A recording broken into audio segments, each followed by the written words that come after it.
นาสุรเสียงเชิญเทวาทั่วทิศาในการนี้สถิตลาทินธานีทาสตรีแมนสวง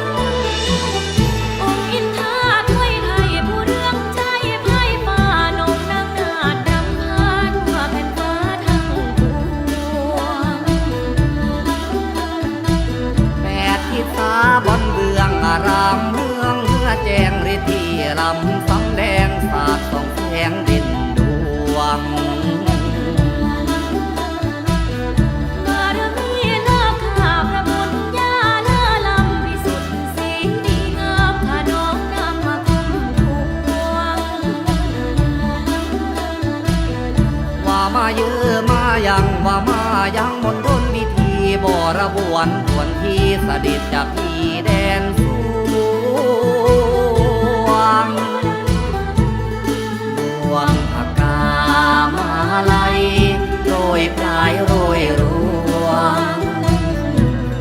ดวงสวงทรงเสริญอ่อนเอินทาน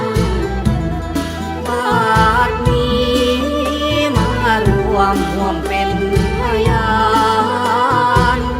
บายสีสู่ขวัญสรรพสิ่งอันมงคล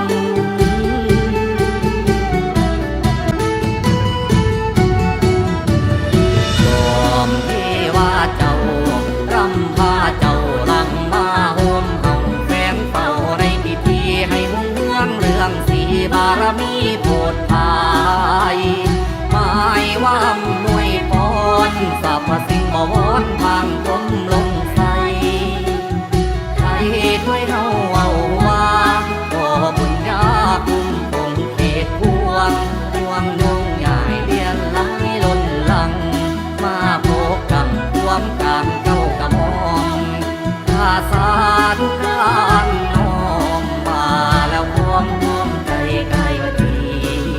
มือสารเป็นวันดีงานบัดนี้